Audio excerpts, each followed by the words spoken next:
नमस्कार मंडळी.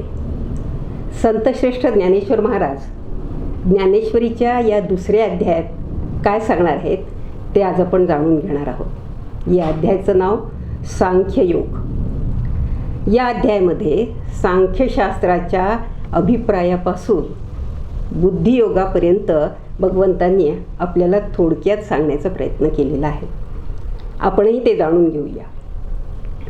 क्लैब्यम मास्म गमः पार्थ, म्हणजे दुर्बलतेला थारा देऊ नकोस, हा श्रीकृष्णांनी दिलेला पहिला संदेश आहे.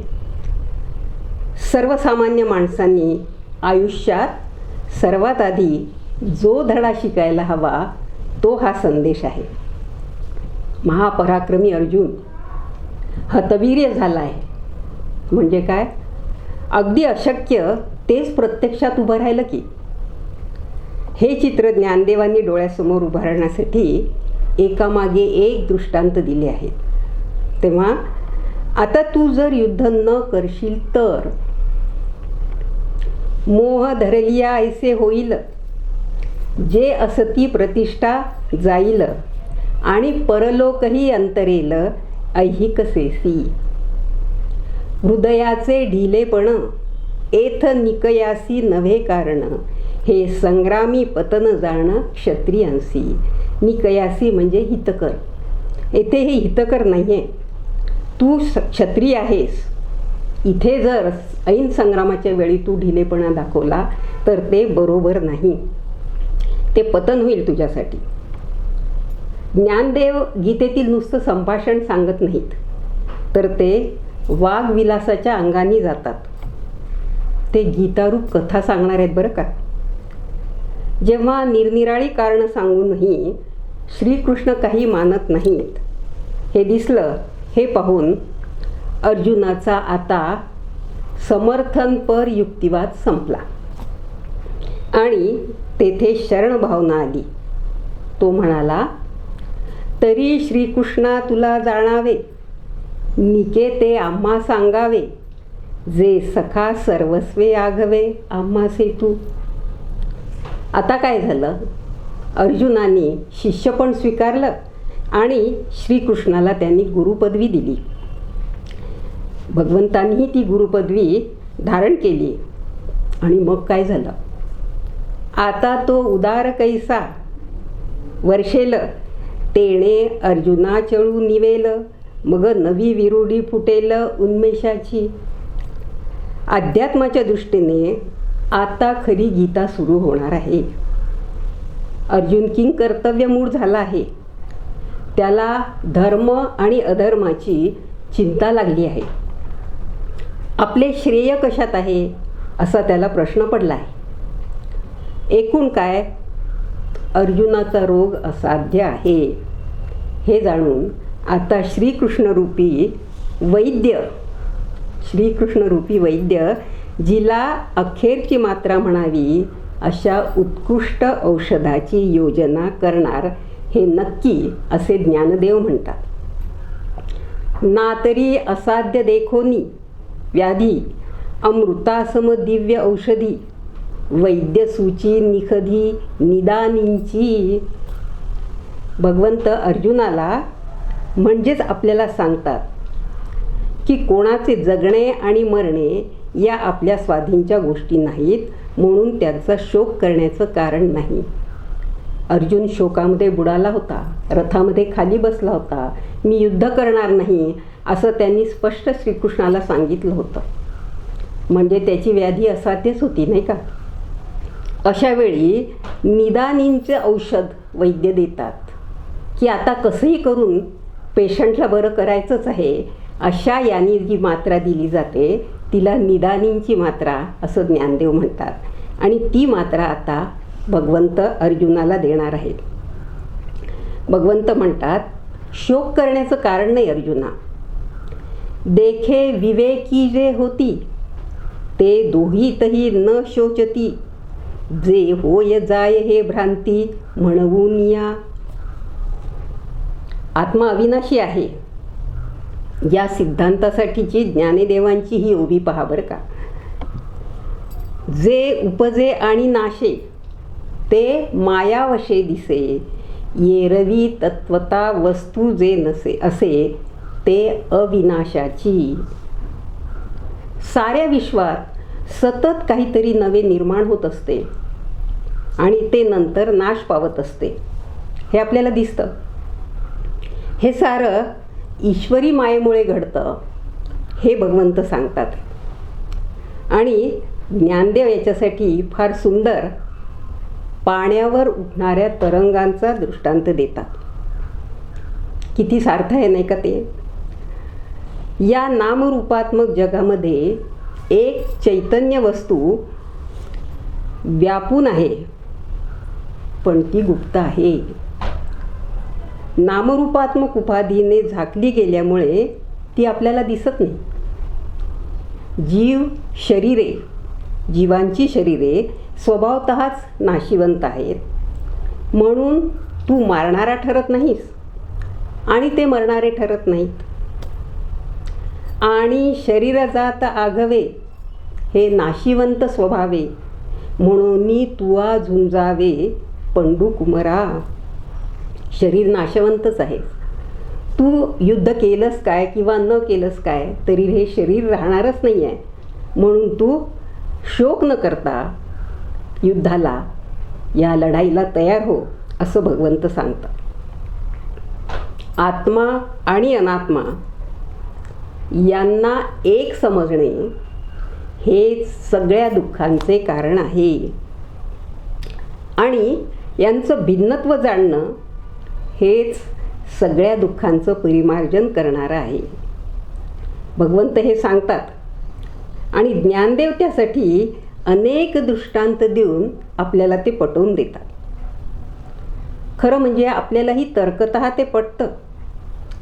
हे कसं अगदी सरळ आहे असं वाटतं, पण हे जाणवलेलं स्वीकारणं, स्वीकारलेलं पत्करणं आणि पत्करलेलं आत्मसात करणं हे मात्र आपल्याला जमत नाही.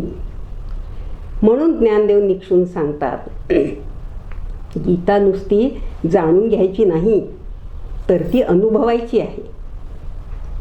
म्हणून एक तरी ओवी अनुभवावी असं ज्ञानदेव सांगतात, नामदेवसुद्धा सांगतात. तत्त्वज्ञानात सांगितलेली सत्य स्वीकारणे स्वभावतः आपल्याला शक्य होत नाही. म्हणून ज्ञानदेव पुन्हा सांगतात, उपजे ते नाशे, नाशे ते पुनरपी दिसे, हे घटिका यंत्र तैसे परिग्रहमेघा. ना तरी उदो असतू आपैसे, अखंडित होत जात जैसे, हे जन्म मरण तैसे अनिवार्य जगी. या विश्वाच्या अस्तित्वामध्ये रहाट गाडग्यासारखे चालणारे हे जन्ममरणाचं चक्र आहे आणि ते अपरिहार्य आहे. ते शांतपणे स्वीकारणे एवढं आपल्या सांसारिक जीवनामध्ये मनाचा प्रक्षोभ करणारे कितीतरी प्रसंग आपल्याला टाळता येतील, हे जर आपण स्वीकारलं तर. आता ज्ञानदेव ऐहिक जीवनातील कर्तव्याचा विषय अतिशय परिणामकारक रीतीने विशद करतात. ते म्हणतात, तरी स्वधर्मू एक आहे, तो सर्वता त्याज्य नव्हे, मग तरी जेल काय पाहे कृपाळूपणे. उगाच भलत्या ठिकाणी करुणा दाखवू नये, तो दोषच ठरेल. क्षत्रियांनी क्षत्रियासारखं वागावं आणि नको तिथे उगाच आपली दया दाखवू नये, हे सांगताना ते म्हणतात, देखे स्वधर्म हा आचरता, दोष नासेशे असता, तुझं भ्रांती हे कवण चित्ता पातकाची. अर्जुनाला आपल्याला पाप लागेल काय ही सतत चिंता वाटत होती आणि म्हणून तो युद्धाला तयार होत नव्हता. भगवंत आता सांगतात की तुझा स्वधर्म जर तू पाळला तर तुला या पातकाची चिंताच नको करायला. लौकिक जीवनात आपल्याला सतत यश आणि लाभाची अपेक्षा असते आणि ते जर मिळणार नसेल तर चांगले वागण्याचा उपयोगच काय, वाटतं नसं आपल्याला. पण आपल्याला एक महत्त्वाची गोष्ट लक्षात ठेवायची आहे, ती ही की यश आणि श्रेय या दोन भिन्न गोष्टी आहेत. सत्कर्म केल्याने यश मिळतेच असे नाही, पण श्रेय मात्र निश्चितपणे मिळते. म्हणून आपणाया उचिता सधर्मेची रहाटता, जे पावे ते निवांता साहोनी जावे. कर्तव्य कर्म करताना आपली बुद्धी परिणामात गुंतलेली नसावी. यालाच बुद्धियोग असं म्हणतात.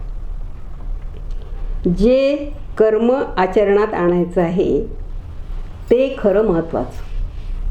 तो आपला स्वधर्मच असला पाहिजे. आपल्याला नेमून दिलेलं ते कर्म असायला पाहिजे आणि ते कर्माचरण ते खरं महत्त्वाचं. कर्म त्या मानाने गौण. कर्माचं आचरण करताना आपण ते कोणत्या मनस्थितीत करतो आहोत, कोणत्या विचाराने करतो आहोत ते जास्ती महत्त्वाचं. कर्माचरणाच्या वेळी आपली वृत्ती कशी आहे ते जास्ती महत्त्वाचं. आपल्या कर्माला अशा रीतीने ज्ञानदेव अध्यात्माचा फाटा फोडतात. कर्माच्या शिडीनेच आपण त्या वरच्या पायरीपर्यंत जाऊन पोचणार आहोत. मोक्ष गाठण्याचं आपलं जे ध्येय आहे ते आपल्याला या कर्माच्या योगानेच मिळणार आहे.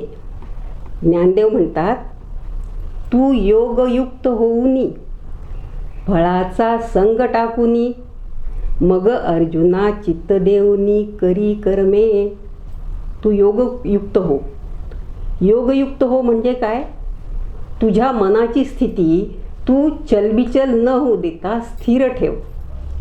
स्थिर बुद्धीने जर तू कर्म केलंस, पाप पुण्याच्याकडे लक्ष न देता, त्यांची भीती न बाळगता जर तू कर्म केलंस, तर तुला या कर्मानी मला पातक लाभेल, मला पाप लाभेल ही चिंता करण्याची गरजच नाही. पण आणखी एक गोष्ट आहे, फळाचा संग टाकूनी. फळाची अपेक्षा न करता तुला हे कर्म करायचं आहे. मग अर्जुना चित्त देऊनी करी कर्म. गीतेतला फार महत्त्वाचा श्लोक इथे आहे. कर्मण्येवाधिकारस्ते मा फलेषु कदाचन मा कर्मफल हेतुर्भूर मा ते संगोस्त्व कर्मणी. मला जर काही मिळणारच नसेल तर मी कशाला ते कर्म लक्ष देऊन चित्त देऊन मनापासून करू, अशी साधारणपणे आपली भावना होते. आणि याच्यावरच गीतेचा सगळ्यात महत्त्वाचा आक्षेप आहे. तू फळाची चिंता तर करायचीच नाही आहेस, पण ते कर्म कसं तरी आटोपायचं इकडे सुद्धा तुझं लक्ष नको. अर्जुना, तू एवढंच लक्षात ठेव की कर्म करणे हाच तुझा अधिकार आहे, फळावर तुझा अधिकार नाही. विनोबा भावे यासाठी फार सुंदर उदाहरण देतात. ते म्हणतात, तू जर गहू पेरला आहेस तर तुला गव्हाचंच पीक मिळणार. शेवटी जाऊन तू जर म्हणशील की मला ज्वारी हवी होती तर ते शक्य होणार नाही. जसं कर्म तू करशील तसं फळ तुला मिळणारच आहे, पण त्या फळाची अपेक्षा न करता मनापासून कर्म कर. हा गीतेचा मुख्य महत्त्वाचा संदेश भगवंतांनी इथे सांगितलेला आहे. मग आपण चित्त देऊन कर्म करायचं आहे, फळाची अपेक्षा पण करायची नाही आहे, योगयुक्त पण व्हायचं आहे. शोक किंवा आनंद, सुख दुःख यांची पर्वा करायची नाही आहे. मग हे साधण्याचा मार्ग कोणता? तर जे जे कर्म करायचे ते सगळे ईश्वरार्पण बुद्धीने करायचे. इथे आता उपासना मार्गाचा थोडासा उल्लेख केलेला आहे. ईश्वरार्पण केल्याने काय होईल? मगच त्याला परिपूर्णता येईल. ज्ञानदेव सद्बुद्धीवर तर भर देतातच, पण त्याचवेळी ती अल्पशी जरी असली तरी महत्त्वाची असते, हेही ते सांगतात. ते म्हणतात, जैसी दीपकलिका धाकुटी परी बहुते जाते प्रगटी तैसा सद्बुद्धी हे थेकुटी म्हणू नये. छोटीशी जरी दीपकलिका असेल, छोटीशी जरी वात असेल दिव्याची, तरी ती प्रकाशच देणार. त्याप्रमाणे तुझी सद्बुद्धी जरी छोटीशी असेल, थोडीशी असेल, तरी त्याने तुझं श्रेयसच तुला मिळणार आहे. त्या सद्बुद्धीला धाकुटी थेकुटी असं म्हणू नये. याचं कारण असं की सेवेची आणि त्यागाची भावना महत्त्वाची.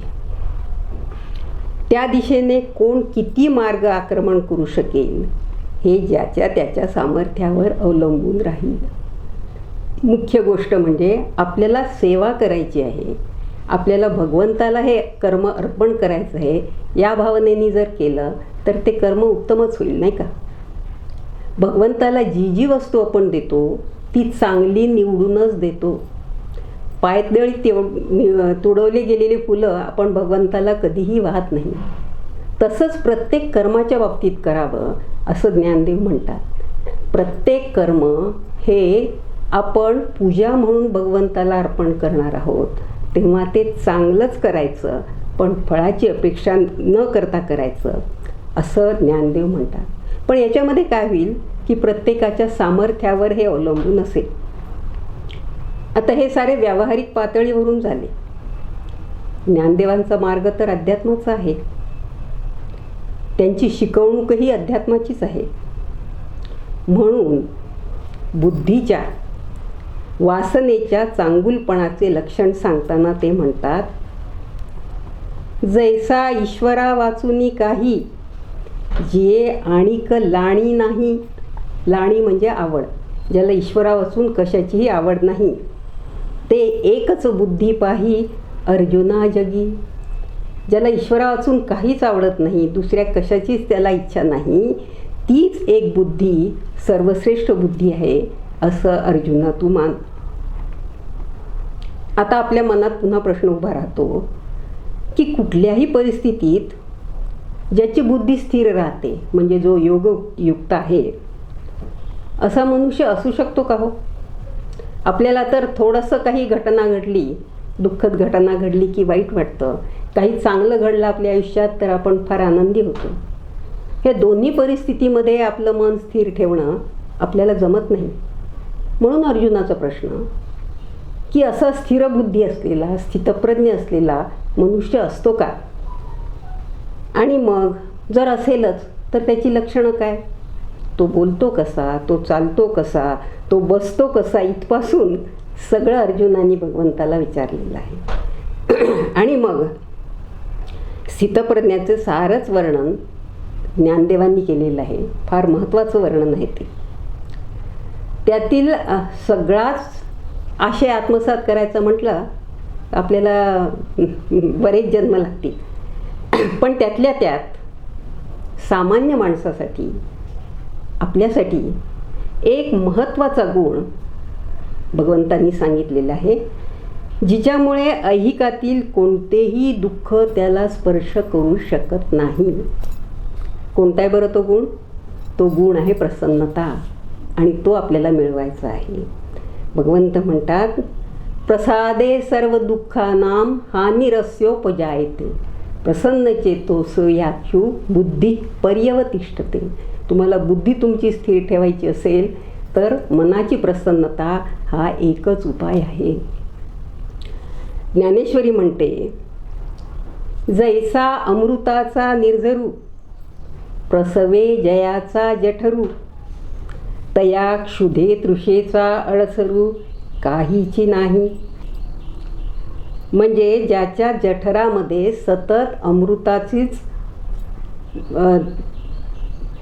प्राप्ती होते, त्याला कुठली क्षुधा आणि कुठली तृषा, तो तर नेहमी प्रसन्नच राहणार, नाही का. त्याचप्रमाणे तैसे हृदय प्रसन्न होय तरी दुःख कैसे हे आहे, तेथे आपैसी बुद्धी राहे परमात्मरूपी. त्याचप्रमाणे जर हृदय तुमचं प्रसन्न असेल, मन प्रसन्न असेल, तर तिथे दुःखाचा काय प्रश्न येतो. आणि मग ती अशी बुद्धी आत्मस्वरूपात लीन व्हायला वेळ लागत नाही. गीताई म्हणते, प्रसन्नते पुढे सर्वे दुःखे जाती जडून या. प्रसन्नतेने बुद्धीची स्थिरता शीघ्र होत असे. अशा रीतीने प्रसन्नतेला स्थिर बुद्धी ठेवण्यासाठी सगळ्यात जास्ती महत्त्व देऊन आणि स्थितप्रज्ञाची लक्षणं सांगून हा अध्याय ज्ञानदेवांनी इथे समाप्त केलेला आहे. आपणही प्रसन्नता हा गुण आपल्या अंगी बाळगण्याचा प्रयत्न करूया आणि यानंतर पुढील भागामध्ये तिसऱ्या अध्यायाकडे वळूया. तोपर्यंत पुंडलीक वरदा हरी विठ्ठल, श्री ज्ञानदेव तुकाराम, पंढरीनाथ महाराज की जय.